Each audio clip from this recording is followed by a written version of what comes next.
மணப்பெண்ணின் பிரத்யேகமான திருமணம் Vivaha the Chennai Silks. Summer holidays வந்தாச்சு, நம்ம ஜிடி ஹாலிடேஸும் வந்தாச்சு. GT holidays, south India's number 1 travel brand. பழைய நகையை கொடுத்து வைட் 11 மந்த்ஸ்ல அதே அடைக்கு புது நகையை எடுத்துக்கோங்க. எக்ஸ்ட்ராவா ₹1 தர வேண்டாம். Magic old gold exchange.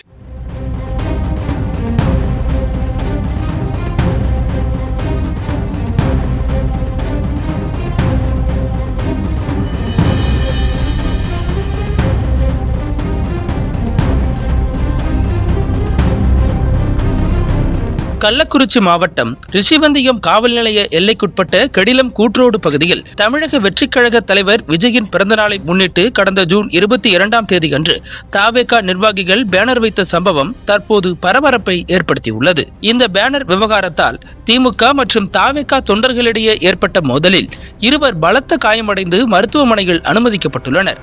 தாவேகா நிர்வாகிகளான ஜெயமணி, சரவணன் மற்றும் செந்தில் முருகன் ஆகியோர் கெடிலம் கூட்ரோடு பகுதியில் விஜயின் பிறந்தநாளை கொண்டாடுவதற்காக டிஜிட்டல் பேனர்கள் வைத்துள்ளனர்.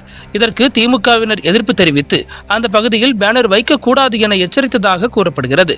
இதனை மீறி தாவேகா நிர்வாகிகள் பேனர் வைத்துவிட்டு சென்றுள்ளனர். நள்ளிரவில் தாவேகாவினர் வைத்த பேனரை திமுகவினர் கிழித்ததாகவும் இதனால் இரு தரப்புக்கும் இடையே கடும் வாக்குவாதம் மற்றும் மோதல் ஏற்பட்டதாகவும் கூறப்படுகிறது. இந்த மோதலில் திமுகவை சேர்ந்த உளுந்தூர்பேட்டை ஊராட்சி ஒன்றிய பெருந்தலைவர் ராஜவேல் மற்றும் அவருடன் வந்தவர்களுக்கும் தாவேகா நிர்வாகிகளுக்கும் இடையே கைகலப்பு ஏற்பட்டது. இதில் தாவேகாவை சேர்ந்த சரவணன் மற்றும் ஜெயமணி ஆகியோர் மண்டையில் பலத்த காயமடைந்தது. இரத்த காயங்களுடன் திருக்கோவிலூர் அரசு மருத்துவமனையில் இவர்கள் அனுமதிக்கப்பட்டனர். மேல் சிகிச்சைக்காக இருவரும் கள்ளக்குறிச்சி அரசு மருத்துவக் கல்லூரி மருத்துவமனைக்கு அனுப்பி வைக்கப்பட்டனர். இந்த சம்பவம் குறித்து ரிஷிவந்தியம் காவல்துறையினர் வழக்கு பதிவு செய்து இரு தரப்பினரிடமும் விசாரணை மேற்கொண்டு வருகின்றனர்.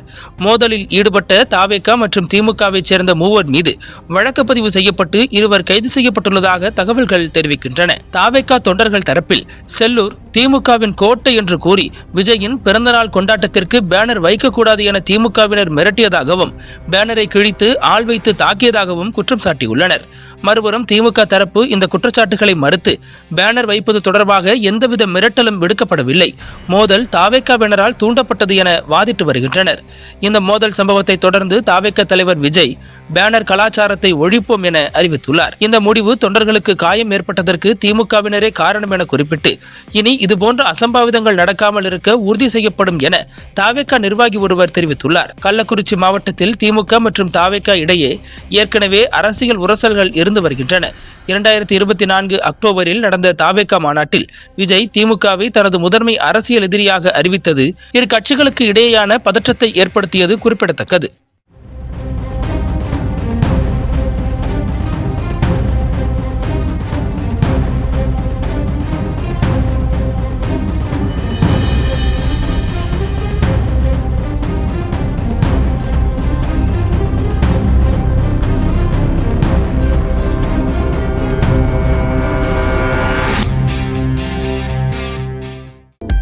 அனல் பறக்கும் செய்திகளை அப்டேட் செய்து கொள்ள நக்கீரன் களத்தை இப்பவே சப்ஸ்கிரைப் பண்ணுங்க.